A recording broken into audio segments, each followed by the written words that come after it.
Janavalabha Givaradhari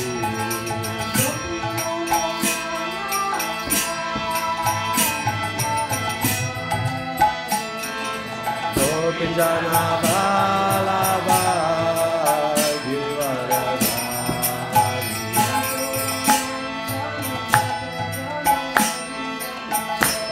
Yashodanandana Braja Janaranjana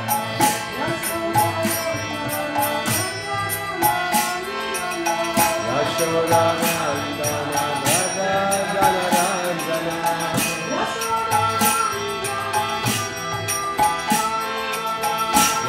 Yashodanandana Braja Janaranjana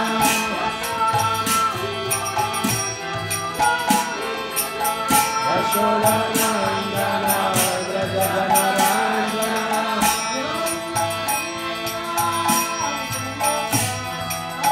Yamuna Tira Vanachari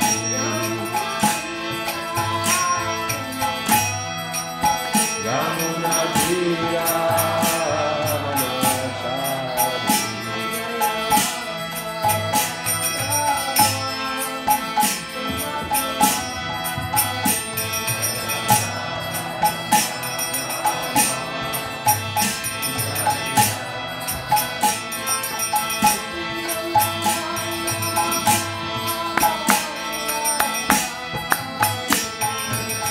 Gopi Janavalabha Givaradhari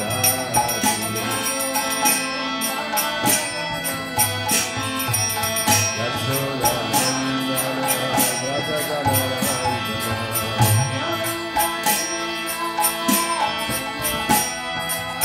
Yamuna Tira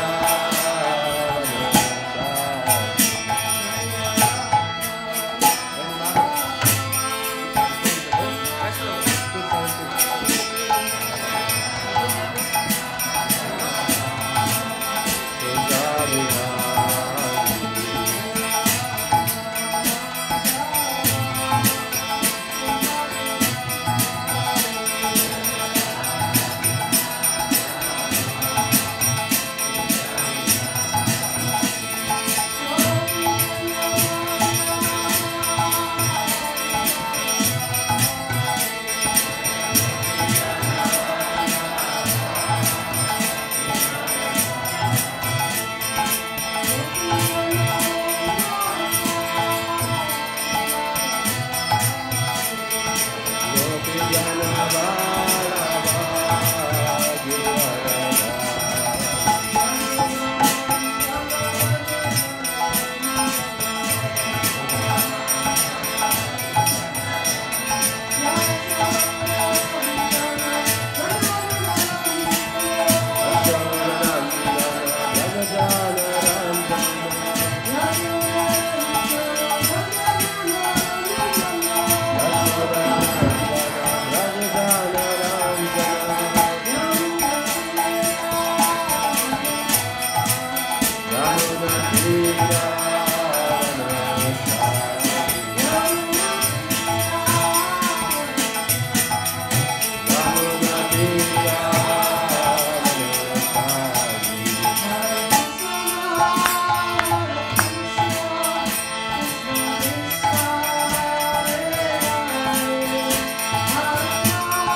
So today, haben wir alles bereit mit Übersetzung?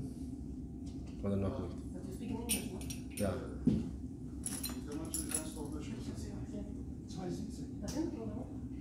Auf Deutsch? Okay.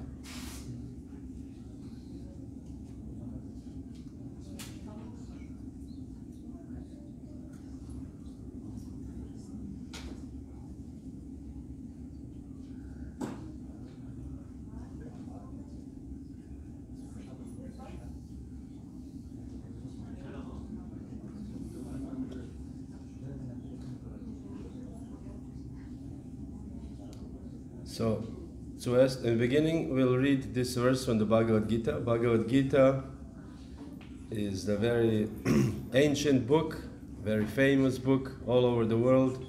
More or less everybody knows Bhagavad Gita. I have not met anybody who never heard about Bhagavad Gita. Everybody has heard about Bhagavad Gita. at least in school, people are reading, or as somebody is going to the higher education, they have heard about Bhagavad Gita. Everybody has heard about Bhagavad Gita. Now, different point is that did they read Bhagavad Gita? Do they know what is inside of the Bhagavad Gita? So we'll today read one of the verses of the Bhagavad Gita. Bhagavad Gita has around 700 verses, and it's written in the verse, in the poetry, like a poetry, because even the name says Bhagavad Gita. Gita means song. So Bhagavan means Krishna, or the Supreme Personality of Godhead. So when he spoke a song. This is already, we can see how the beauty of Krishna. That he doesn't speak normal words, he actually speaks poetry. Anybody who likes poetry, they know how nice it is to actually speak in poetry all the time, because there's some embellishments and some nice words. So this is how Krishna speaks. Avinashi tu tadvidi yena sarvamidam. First I will read. Yena sarvamidam tatam vinasham avyayasyasya nakaschit kartumarhati. Well, another interesting point is when Krishna speaks poetry, within this poetry is so much philosophy. Anybody who has studied philosophy knows that philosophy is difficult to read. Sometimes, you read one page and you wonder, what? So you reread it and and you still don't understand. It's difficult. Sometimes even the philosophers themselves, they don't know what they meant by this passage. But here Krishna explains such a huge philosophy in a very poetic way. 4 lines. So I will read one line, and if you can try to repeat one line. Avinashi tu tadvidhi. Avinashi tu tadvidhi. Yena sarvamidam tatam. Yena sarvamidam tatam. Vinasham avyayasyasya. Vinasham avyayasyasya. Nakaschit kartum arhati. Nakaschit kartum arhati. Sounds very nice, so let's do it one more time. Avinashi tu tadvidhi. Yena sarvamidam tatam. Vinasham avyayasyasya. Nakaschit kartum arhati. So this is the translation of this beautiful song, you can say, part of the song. That which pervades the entire body, you should know to be indestructible. No one is able to destroy the imperishable soul. So one more time. That which pervades the entire body, you should know to be indestructible. No one is able to destroy the imperishable soul. Om Agyana Timirandasya Gyananjana Shalakaya Chakshurumilitam Yena Tasmai Shri Gurave Namaha Shri Chaitanya Manovishtam Stapitam Yena Bhutale Svayam Rupa Kadamayam Dadati Svapadantikam. So this is the very nice verse, a very encouraging verse. We have nowadays something which is called affirmation. Anybody heard about affirmation? Meaning I look at mirror myself in the morning and I said, you are wonderful, you're enthusiastic, you're dynamic, people like you. Then you go brush your teeth, wash your mouth, and you said to yourself in the mirror, you're wonderful, you're enthusiastic, you're dynamic, people like you. This is called affirmation. So this is another affirmation, but this affirmation is positive in an ultimate sense, and now we will see why. But the first, I will actually want to tell you a very dramatic story, very, very dramatic story, spoken by one philosopher, French philosopher. Oh, Hare Krishna. Hare Krishna. Shishi Gonitai ki jai. This is a tradition actually in the Vedic times, that the speaker gets somehow a garland, and it's a part of devotional service to accept the garland. So don't think that I'm accepting it because I consider this is it's an honor that comes from the altar, and it's a service actually to wear this garland. So the story goes as follows. There was actually this is a story about this philosopher himself. Before he became a philosopher, he was a sailor. This was just recently, 50, 60 years ago. He was a modern day sailor. So they were sailing in some different part, I don't know where, it was in the open sea, it was in the ocean. And then suddenly the boat caught on fire. So this was, of course, a dilemma, If you're on the land, you just jump out of the boat and that's it. But where are you going to jump out? In the middle of the ocean. Another big problem, the outside was a raging storm. Winds. I never traveled, I don't know anybody travel on the open sea. It must be very scary, though. Little ship and you have like winds left and right, and the rain. So he wanted, the sailors were thinking, oh, you're going to jump, but how are you going to jump? Where? But he was somehow stuck in his room, because somehow the fire already caught the other parts and he could not really go to the other side. So he was stuck to his room. And then as the fire grew very fast, there was no air to breathe. So what do you breathe? When you don't have air, you go all the way down to the ground and, breathe, because all this, the bad air, or you can say the carbon monoxide comes up. So he was going down to the ground, breathe 2-3 times, and then he comes up and to see how can I free myself from this situation.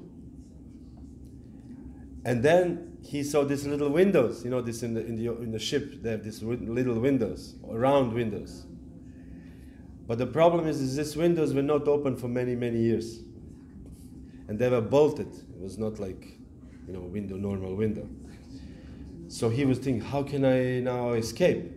And he heard the fire already caught up, the other parts and coming closer to him. So he found somehow some kind of a device, and he started unscrewing this on the window. So this was like more or less becoming now life and death. So he would go to the ground, breathe 2-3 times, then he go up and through the smoke try to open this, to uncover this window. Then finally he uncovered the window, opened it, and fresh air, and he would be wow. But then he looked outside, there was raging wind. So he would think, I don't care, either I burn or I go to this, so one of the two. So he just wanted to go through this little window, but the problem, the window was very narrow. So but this is a real story, this is not an imagination, this has actually happened to him. So he just somehow put his shoulder somehow or other, but then when he came to his chest, he got stuck. So here he was hanging half outside, raging wind, and inside burning hot. So he would think, such a weird death. He would think like, I will die now. This is the weirdest death I've ever heard of. So he tried to somehow or other try to wiggle himself outside of this situation. And then in this very moment, of course, because he was a philosopher, he would ask, where is this me which will die? What is me which will die? Philosophers, even in such a precarious situation, he is thinking philosophically. So he would think, his main concentration was on this part here, on the halfway, because he could not go out, he could not go in, now he could not go back anymore. So he said this part where there was this, the bridge between outside and inside, he says, this was me. And he called it me soul. So this was the soul here in the middle of the thing. Of course, later on, somehow, when you're in fear, you do all kinds of crazy. So I guess he scraped himself a little bit. But he went through it and he jumped into the water and he survived. Haribol. Therefore, he wrote the book. But later on, of course, he was analyzing this situation. He pushed himself and somehow went to the ocean, jumped into the water. So later on, he was thinking, where is actually me? So he said, wherever he feels himself the most, this is where me or I is. This is where the soul is. So if you press this point here now, we're talking today about acupressure. You press this point and you feel pain. So me is in this very point, according to him. So I thought this could be the basis of today's discussion. That where is me or where is I situated? Because we feel ourselves in different kind of places. When we are sometimes, something's really bad happened to us, we did something bad, whatever, somebody steals something and the police catches him. Where is he feeling mostly? In the head. You think, oh my God, I'm going to go to jail now. Nobody feels now, I'm hungry or, everybody's just feeling, it's in their head. When we are angry, where is the most angry, where is the anger situated? Even in the Bhagavatam it is described. In the chest. When we are angry, somehow our chest pumps with this demon in our chest and it's like, and we don't see anything. Sometimes when people do very bad things in anger, and then later on they think, I have no idea, I just had black in front of my eyes, and I just overreacted. So this is anger. Anger is here, situated in the chest. So where is me? Where is the soul situated? So here's the answer from the Bhagavad Gita, this verse. That which pervades the entire body, you should know to be indestructible. Means the soul is pervading the entire body. Because the soul is pervading the entire body, therefore we can feel different parts of the body. And then the conclusion, no one is able to destroy the imperishable soul. Meaning the soul, which is Sushna, okay. The soul,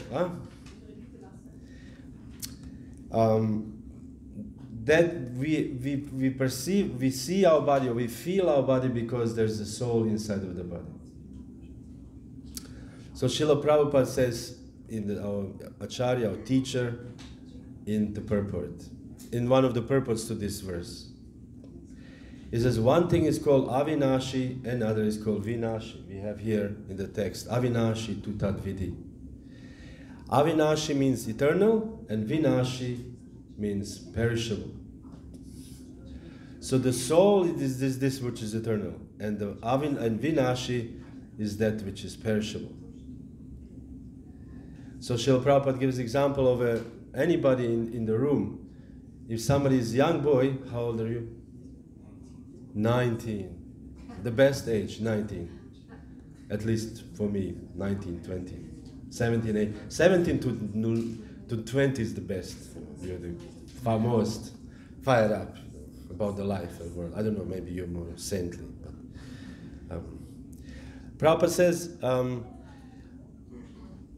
this is very, very easy to understand. He said, today you're a young boy, but tomorrow, very soon, you'll be an old person. The body is changing. The old people were not old forever. When we were young kids, when I was 14, I thought 32 is like ancient old. This is like these people should die. They're very old. But these people who are 32, they were also once 14. But I never thought that they were 14. You just think there's some old people that you cannot, relate to them. So whatever is young, it will be old at the end. If you buy brand new tomato, if you buy cucumber, leave it outside, within 1 week, it becomes old. Everything is perishable in this world. So what is perishable is the body. What is not perishable is the soul. Avinashi and Vinashi. This is what Prabhupada explains. So Prabhupada says here, also very interesting to comment to this verse. He says, this is very easy to understand. If you pinch your body, any part of the body, you feel pain. Like any part. You feel pain. Why? Because your consciousness. So this is the difference. Actually, this philosopher understood it somewhat. That yes, you feel in particular place certain things, but this is only because there's a soul all pervading in the body. And our soul pervades our bodies only. We don't pervade other people's bodies. We don't think like, okay, now I feel the pain of, we can empathize, as nowadays we have empathic listening or empathic living. But empathize means we can imagine how does this person feel, but we don't know how does this person feel. When somebody has a toothache, you it hurts, but you don't know exactly how it hurts, because that person's pain is different than your pain.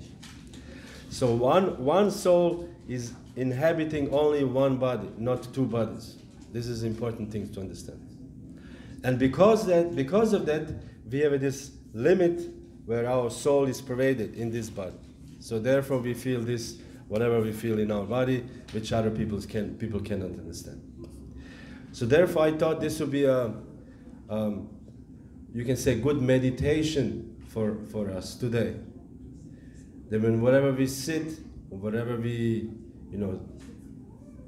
eat, or whatever we do, we can think, okay, I'm moving my hand, or I feel this, or I feel very pleasure when I eat this samosa. I don't know what we have today. But I feel good because this is my soul, the soul pervades this body, and therefore I have this feeling. If there is no soul, there is no feeling. As simple as that. We have this mridanga, it's a wonderful mridanga, but this mridanga will never have any feelings, ever, any feelings. You can sit there for this table, hundreds of years, no feelings. You can, every morning you can say, good morning my dear table, how are you doing today? No feelings, no response, because there's no soul. It's just a dead matter. And we as human beings and other animals also are not a dead matter. We had this very interesting situation just this summer. We were walking in Czech in one farm. We were going from one house where we stayed to the farm. It takes maybe 10 minutes, 15 minutes. And we were passing by one house, and two little cats, this little, I'm not exaggerating, this little. They're like 10 centimeters, brand new cats. They somehow they saw us, and they came to us and started following us. So we were like, we don't want to take cats away from their mother, I don't know, they probably live around this house. And the cats just followed us. So we tried to put them away. They don't want. They followed us. So we said, well, go away. They're like, little cats all around your feet, and they don't go. So we said, okay, well, what can we do? We have to go to the farm. So we walked on the road, which is quite away from their house, with the cats, where they live. And they followed us. They followed us, 10 minutes on the road. Little cats. So we were like, what's going on now? And then when they arrived at the farm, they just disappeared. They went somewhere. So we did our thing in the temple, whatever, we had the program. And after the program, we had the prasadam. And after prasadam, we were going back. And we were at the gate, two cats. Haribol, they didn't speak Haribol, but they followed us back. So just, what's going on here now? So we walked back, and the cats are following. So when we came in front of their house, this one Mataji who was living in the house, she came out of the house and said, oh, dude, where are my cats? I was wandering all morning, they disappeared. And I said, your cats followed us to the farm, and when we were leaving, they knew that we were leaving the farm, and they followed us back. How is this possible? And she said, oh, this is because their mother lives on the farm. We were thinking, wow, such an intelligence. Little catties, little small, puffy, furry, creatures. They understood, oh, these two guys in dhoti and sari, they recognize somehow dhoti and sari. They're going to where my mother lives. Okay, we follow them, and when they come back, we follow them back. This is, for me, mind-blowing experiment. How can little kitty cat have so much intelligence? But this is only because there's a soul within this cat's body. Life comes from life. Leben kommt von Leben. There's not possible that life comes in the dead body, or life comes, life comes, or dead body can have a life. This is not possible.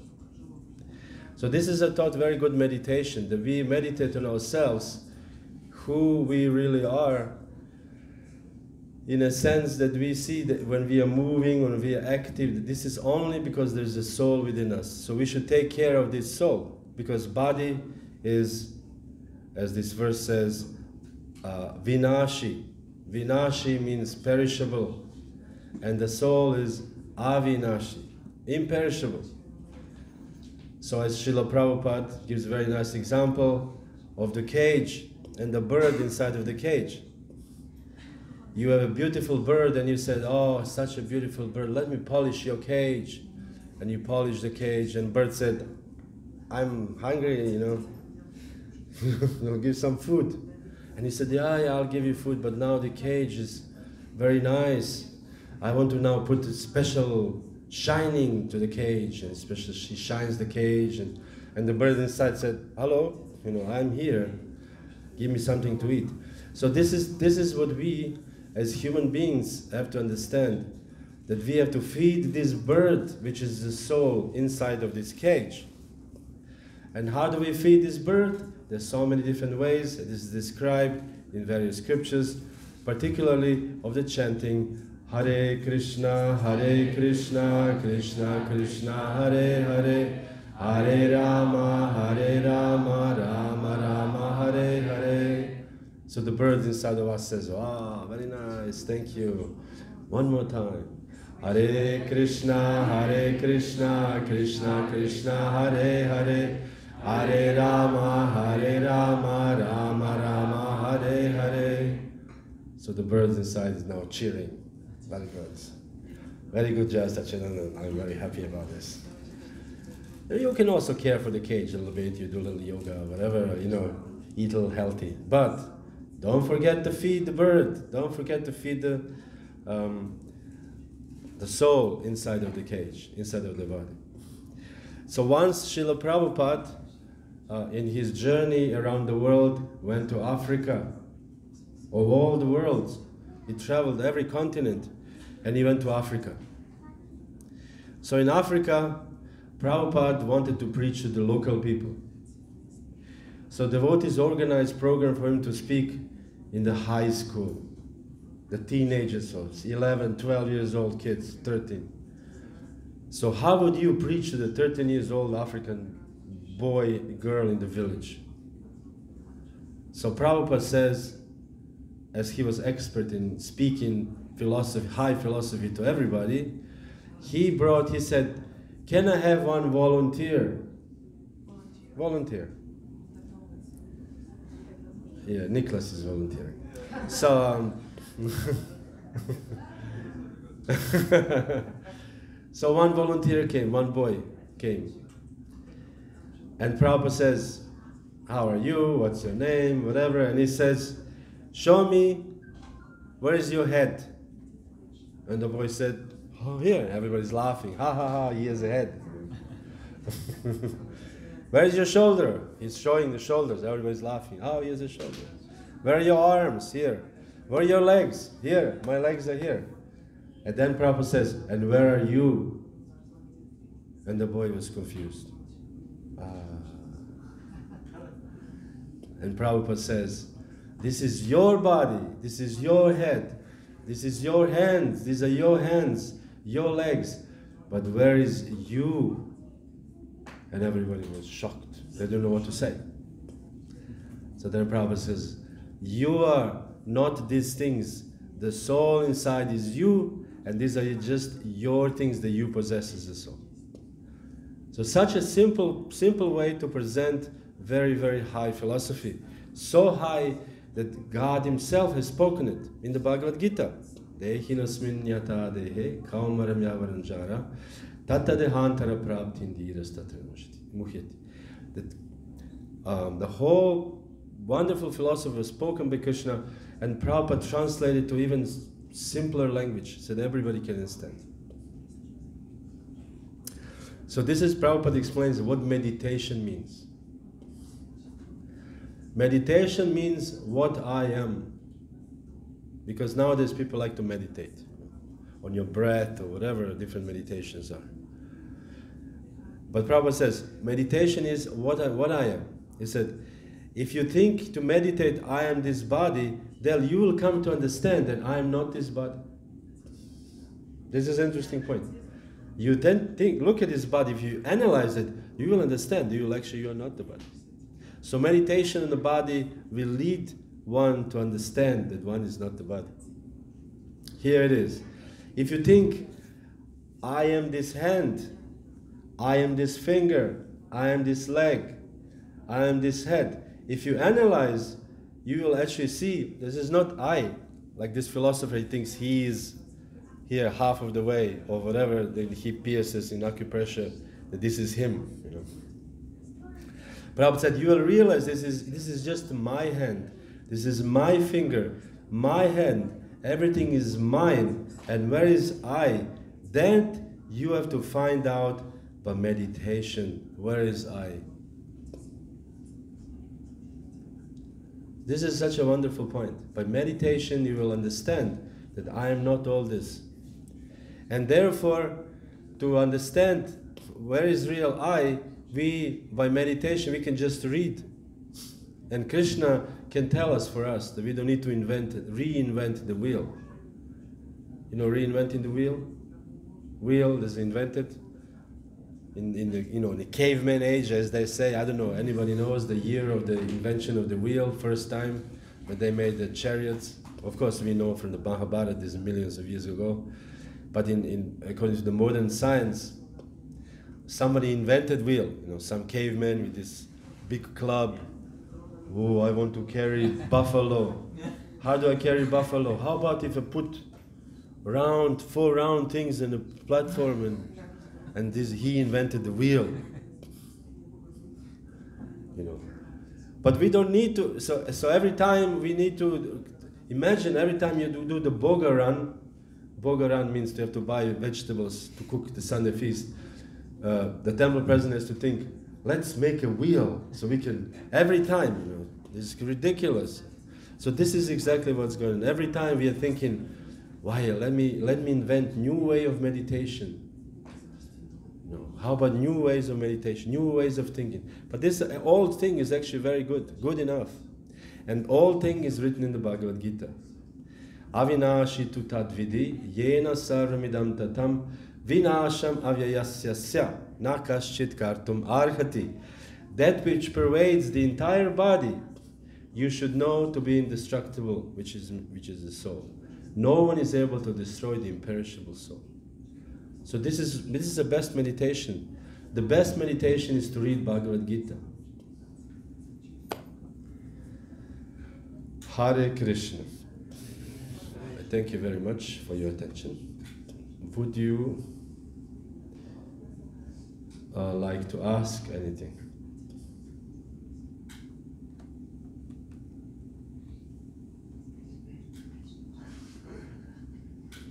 We spoke about how we are not the body.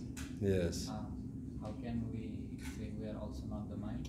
Can we also meditate and find out that we are not the mind? The question, yes, I will repeat the question. The question is, we were speaking here now about we are not this body, that the soul is different than the body. But how can we understand that we are not the mind? Very good question. First of all, we have to understand what is mind. If you want to be different than something, then you have to understand what is it something that you want to be different from. So the mind is actually also the body, but a different kind of body is described as a subtle body. So subtle body means that still belongs to us. We use these things, the physical body and the subtle body are our vessels of our tools. This is how soul enjoys in the material or suffers in the material world. So when we want to eat something, you use your body.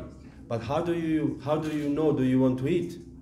The mind says, you are very hungry now. And you say, oh, I'm hungry, yes. And the body says, yes, I'll get this piece from the fridge and put it in my mouth. This is wonderful. So this is how it works together. And they also suffer together. The body is getting disease or cut. The mind gets damaged by different mental stress or mental pain. So the mind and body are together. Only thing the difference is in the substance. The body is this physical, bhumirapanalavayu, and the mind is much more subtler substance than that. So to understand that you are not the mind, you have to do exactly the same. You have to meditate on what is the mind, and observe the mind. In the Bhagavad Gita, it is described how mind is more difficult to control than turbulent wind. Imagine, anybody can try to control the wind, and you try to stop it somehow with your fingers, it's impossible. So mind is also like this, thinking, how about this, or how about that, so I will like this, I don't like this, I like this person, I don't like this person. I'm hungry now, no, I'm not hungry. I want to go for a walk, no, I don't want to go for a walk. It goes back and forth, hundreds and thousands of desires every day. I think I look at some research, some psychologists research how many desires we have during the day. It's like some amazing, something like hundreds, thousands and thousands of different desires. Every day, desires. I like this, I don't like this, I don't like this. So, how do we do this? We also observe the mind. We observe the mind by our intelligence. Okay, mind wants something. He said, yeah, this is just the mind. There's one nice story, Buddhist story, Zen Buddhist story, how the Buddhist monks get detached from the sexual attraction of beautiful women. They're sitting on the bank of the river, and they imagine on the raft, on the river, a very, very beautiful woman sits on a raft, very scantily dressed. And they're sitting there, and they see a raft with a beautiful woman. And they're looking at a beautiful woman, and she sits there, and the raft goes, and they're looking at her, and the raft is gone away. So they're just sitting there, meaning they observed their mind. They observed their mind. Okay, I have this attraction. Let me observe this attraction. An attraction came and gone, and they just kept on sitting there. Meaning we can also observe, meaning ignoring the mind, ignoring the needs and desires and whims. Willkür auf Deutsch gesagt.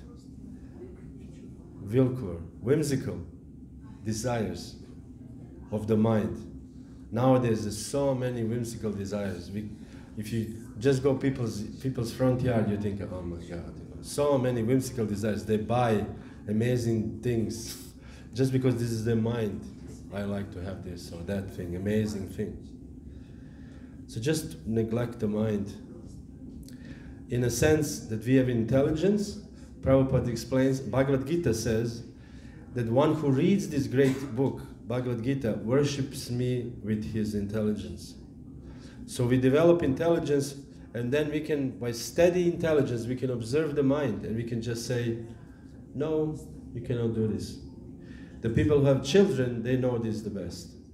Child walks around, I want ice cream, and you just said, next time. You don't just let child, oh, I want ice cream, just let him go and buy ice cream. Oh, yeah, I want this, or isn't it? You just said, no, next time. Next time, you can do it next time. It's okay. And the child said, okay. So this is how we,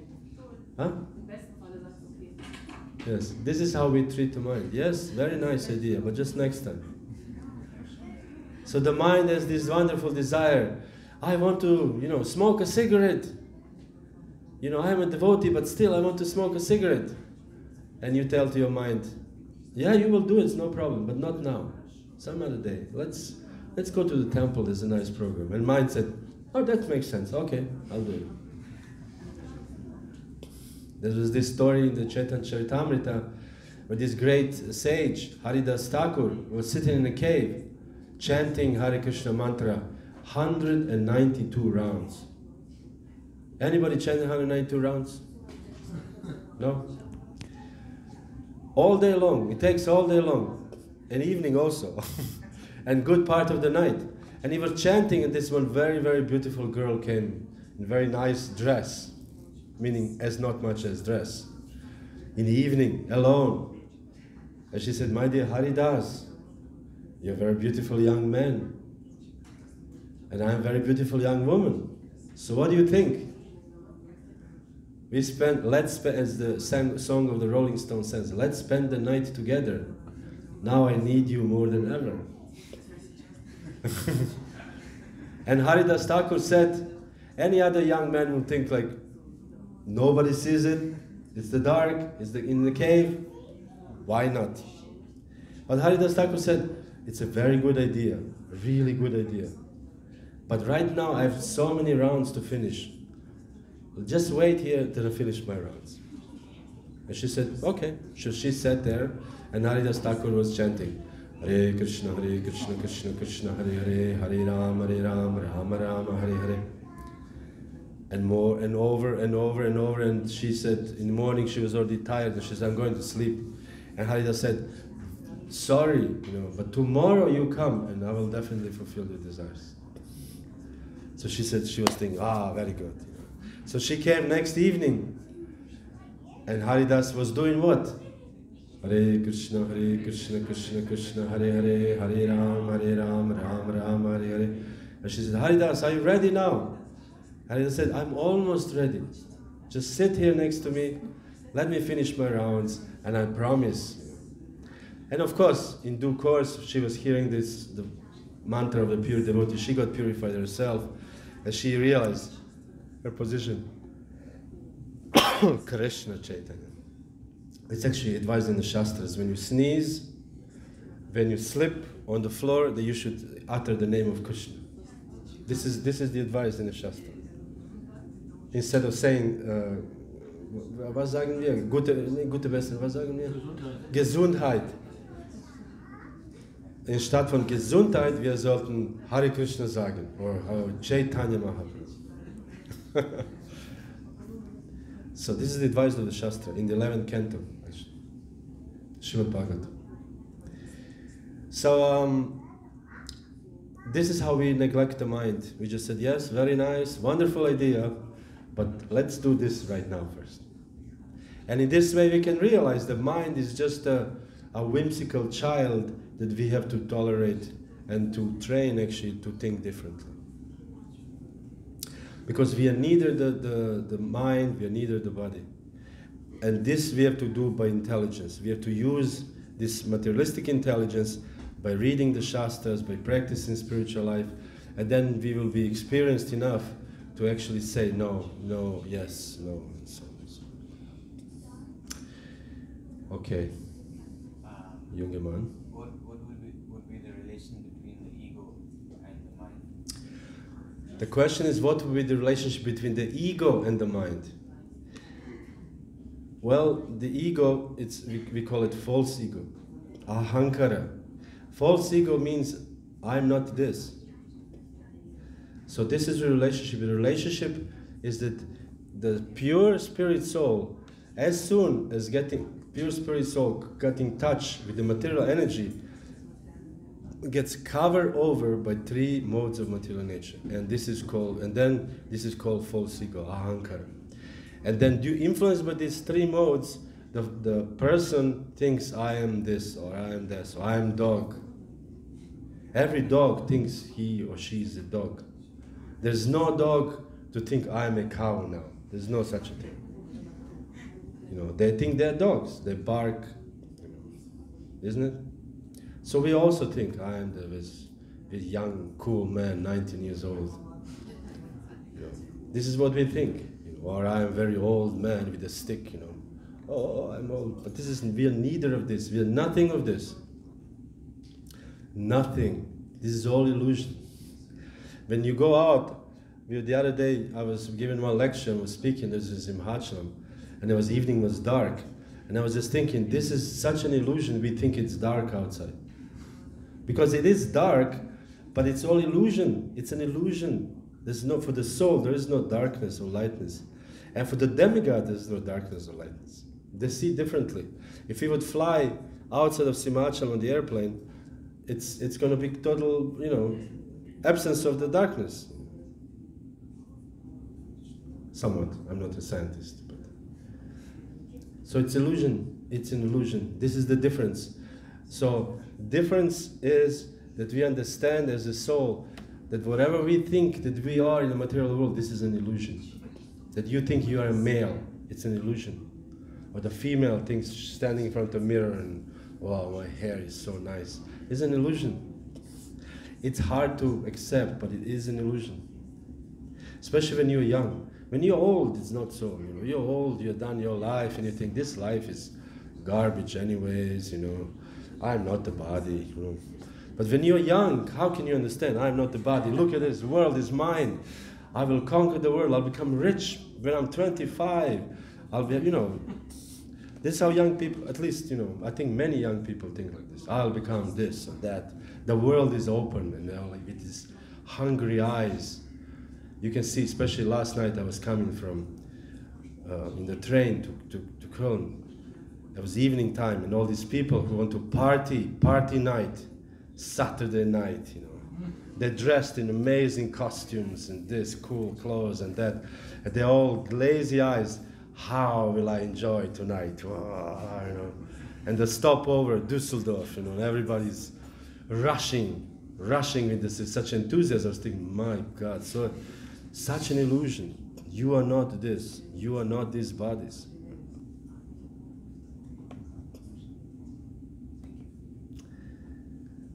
All right. If we would have something else, or we should. Yes, Prabhu.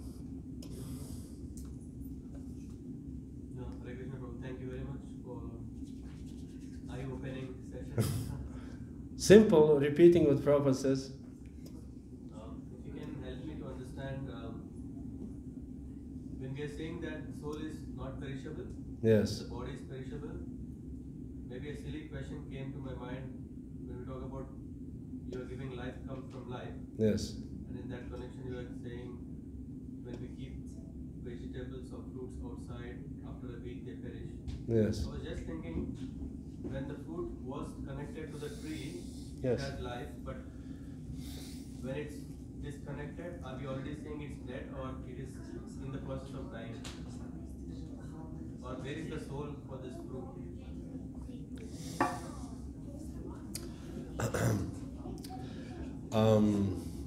Just like Hare Krishna, the question is that when we separate vegetable from the plant, like tomato, we take the tomato, or one tomato, or anything. When we take, I'm just trying to understand, is the soul already out of that fruit, or is it still there?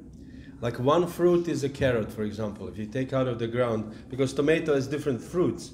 If you take one tomato, the plant is still there. So you don't kill the tomato, actually. You just eat, tomatoes plant. But if you take salad outside of if you take radicchio or rotebete, if you take it out, then you actually kill the plant.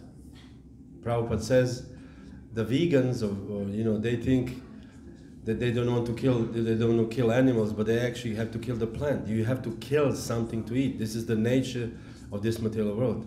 Prabhupada quotes this verse from the Srimad Bhagavatam, Jiva Jivasya Jivanam, that we all have to kill or overpower others to eat, which is horrible.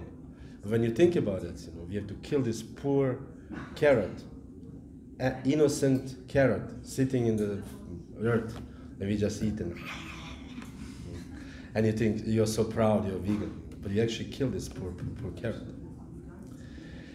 So yes, as soon as it is outside the earth is killed, this is the explanation.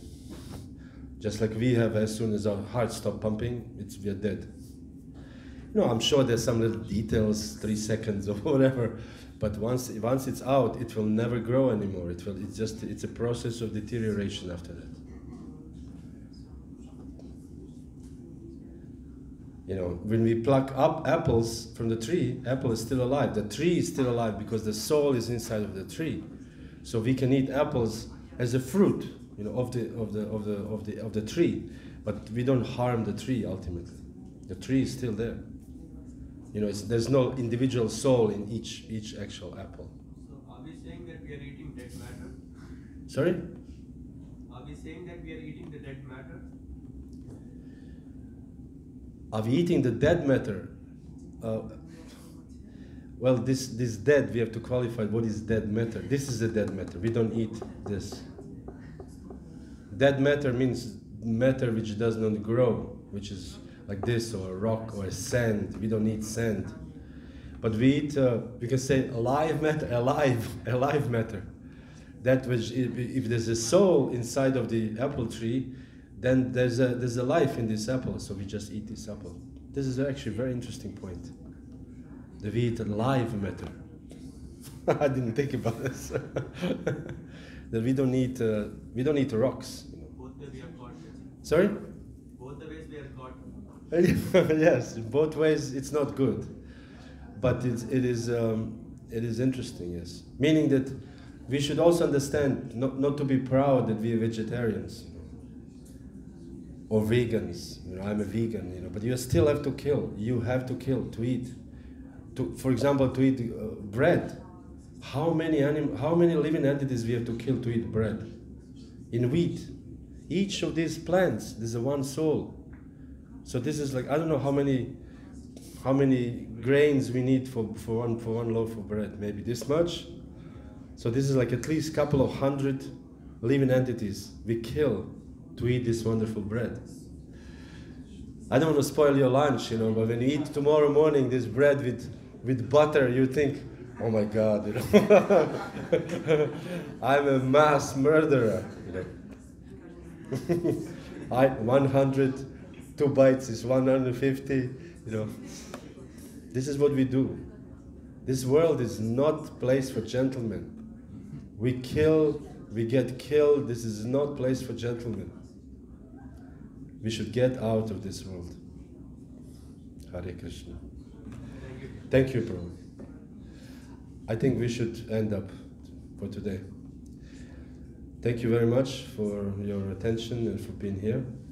Srila Prabhupada ki jai, Shri Bhagavad Gita ki jai. Jaya Sacinanda Prabhu ki Jai.